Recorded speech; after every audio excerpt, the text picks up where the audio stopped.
short-term goals, objectives, and also more the long-term strategy.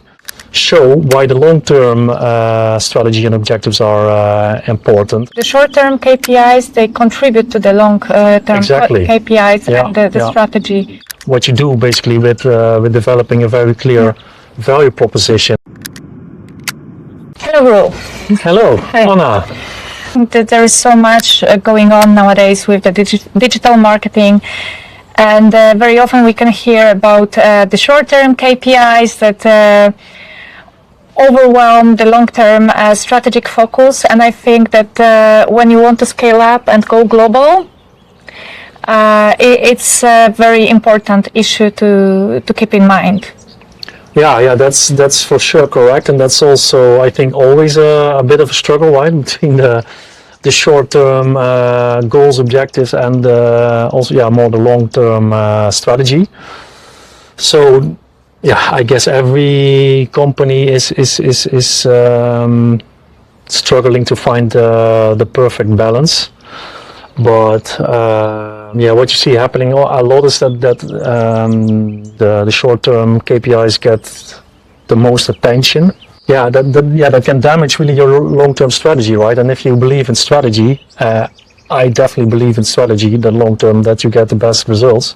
So what a solution can be is to make sure that you have your strategy worked out in detail, translated to tactics, and then also to the operational, so to the short-term KPIs. If you link everything together, and also the people, mostly the sales is more focused on the short-term KPIs, right? And then you have marketing more on the long-term KPIs. I think in the end you also have to align with each other and to try to listen, try to understand each other, and to make sure that you, from the marketing perspective, also understand what that the sales objectives, short-term objectives are important, but on the other hand also show why the long-term strategy and objectives are important, and that they are in the end linked together. And I think that's when you have a very clear strategy, worked out to tactics, and then worked out to the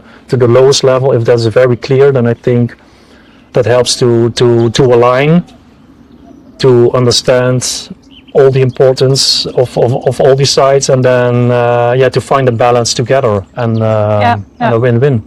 And then the short-term KPIs, they contribute to the long-term KPIs and the strategy, and help you to build the consistent brand image and very profound business case. That comes actually that happens to be very important when you want to scale up, right? When you want to go abroad and go global. I believe that such structure for strategy, it's a very basic thing for your brand. So you mean that there's a very clear organized strategy? Like what's the value behind your product, services? What are the processes behind? Once you have that in place, then you can really win long term and scale up your business to the other markets. Exactly, and that's I think what you also say, that you need to have a very clear value proposition, right? Because that is what it is. And that's, I think, the combination of understanding who is your market or your market segments, who is your target audience. So have a very good understanding of your potential customers or customers, and link that to what you have to offer. And that's what you do basically with developing a very clear value proposition, and also linked KPIs indeed. Because as you said, it is very easy also in digital marketing with all the advertising channels to burn money. And then also if you just look at for example views or clicks, then it also looks very massive very easily, right? With maybe very low cost per mille views or cost per clicks. But that's only a very superficial view that you have. So and that's more like how I see it, the quantitative KPIs. And that's why I rather look at, in the end, it's a balance that you need to have. But I rather have more focus on the qualitative KPIs, right? Like, because, for example, maybe you can. So engaged users. So and a good example, right? You have video views and you have video views. So if you have an advertisement of, I don't know, 30 seconds, you can say, okay, 1,000 people watched only 5 seconds of the video. Yeah, that's for me. That's not a quality KPI. So what is 5 seconds, right? They just simply not engaged with your video. But if they watched, let's say, 90% of your video, then you know that you have an engaged user, and that's a quality KPI. And the same for on the website. Like oftentimes, if the quality of the traffic is not good, the traffic coming in via advertisement, then you can have a lot of clicks, so a lot of traffic on your website. But if they leave the website within, I don't know, 5 to 10 seconds, then again, that's not a quality KPI. So then again, what you can do is like look at the engaged website users and who click through to other pages, who watched the video, who had, I don't know, a lot of interaction with the website. So that's all different story. Yeah, or shared your content, or for example, and then of course in the end, the lead. That's an even, that's what I tend to also look a lot like, that to generate an actual lead. For example, via specific call to actions, requesting trials, requesting quotes, downloading a white paper, watching a webinar, whatever, right? And then, you can also collect contact details and background information from that lead. So then you also have a better feeling of who is now actually engaging with your content and with your campaign. Yeah, and that's actually especially important in B2B markets, right? Where you don't have that many leads to win. It's actually all about the customer retention and loyalty. Yeah, exactly. So I have a lot of experience in niche market, right? And they're also in B2B, where it's long buyer journeys, so it can take up to 1 or 2 years before someone's going from being interested in your products and services to actually becoming a customer. Yeah. So then it's taking a lot of effort, a lot of campaign activity, and a lot of high quality touch point before someone gets a customer in the end. Yeah. And it also depends on the market maturity. So all starts actually with the brand recognition. In the markets where you have some coverage, brand presence, and the recognition is already on the high level, you expect different, you apply different metrics than when you try to enter a new market. Yeah, for sure. Yeah, so indeed, when you have mature markets, we have some markets, for example, you have markets where you have market share of, I don't know, 50%, sometimes 60%, then everyone knows the brand, right? Everyone knows your products, everyone has experience with your products. So then also the sales and the customer service departments, all of these things are way more important. And then it's more focusing on the retention, right? Make sure that a customer stays a customer and has repetitive sales.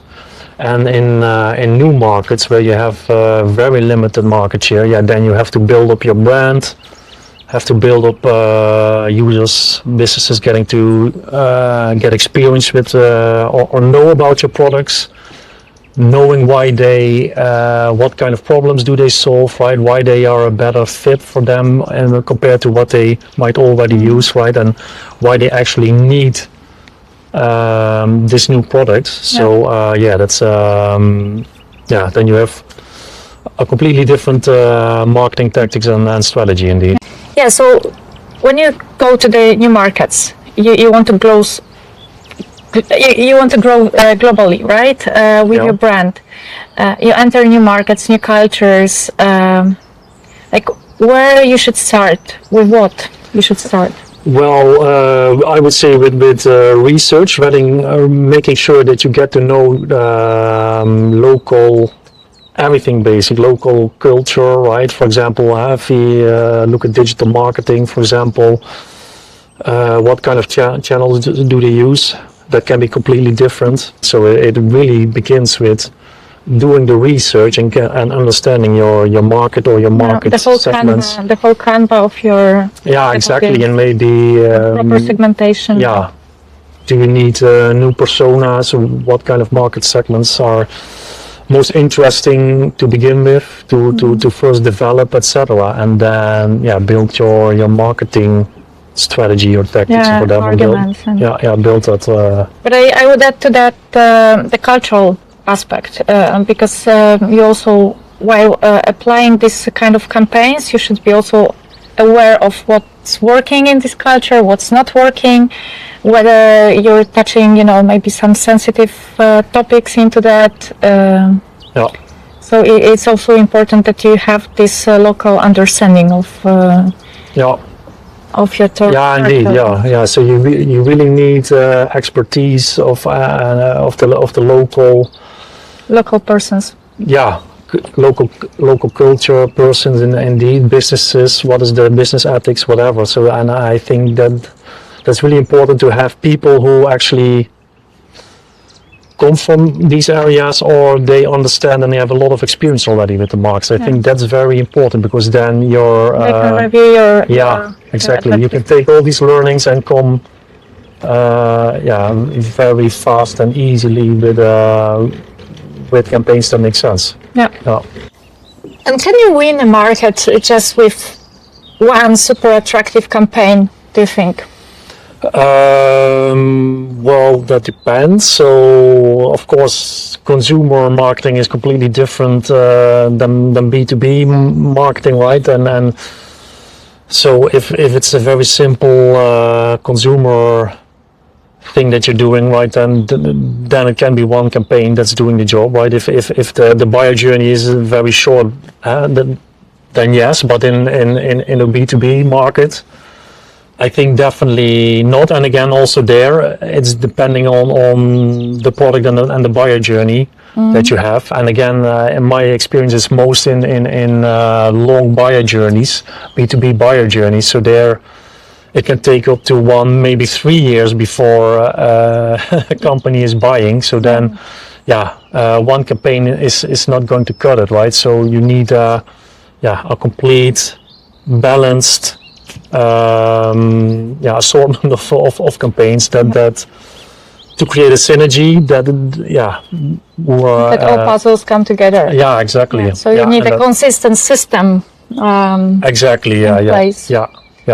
That allows you to go long term, and also later on, once you are established in one market, that you can also scale up the business to the other markets together.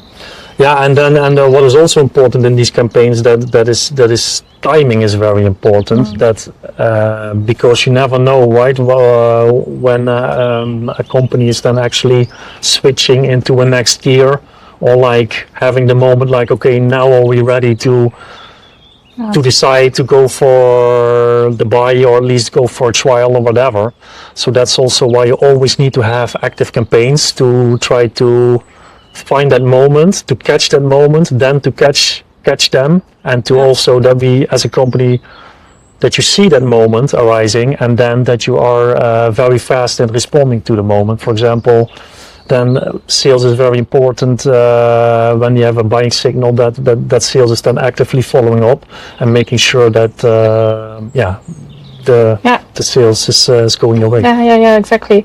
Because that's the worst thing that can happen, to generate leads and then to just leave them.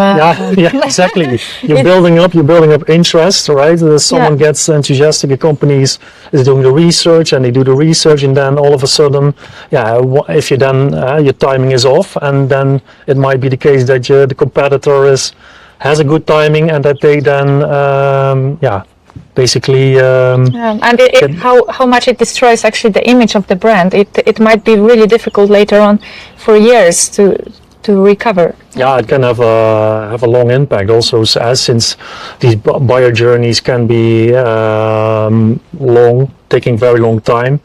So then also if a potential customer is choosing for the competition, then it's not very easy to get them back to your products and services. Well, Do you think we could summarize with kind of this thing that to be able to scale up, to be able to go global successfully, you need proper systems, you need strategy in place first. So actually the mindset is more important than too many KPIs that maybe they are not accurate or too short term. And once you have the system, then everything underpins to the long-term goals, and then you build the sustainable competitive advantage, not only the short-term. Yeah, no, exactly. Yeah. So start from the strategy, work towards the tactics, and then the operational side, make sure that everything fits together. Also now I think with ChatGPT or other LLMs, I think it's making it more and more easy to have a very structured approach, right? And do that instead of just starting with execution and then hope for the best. Yeah, so I think that's a good conclusion indeed. Yeah. Be prepared. Yeah, for sure. Yeah. Exactly. Yeah. Thank you. Yeah, thank you, Anna. Thank you for having me. It was a pleasure. Yeah.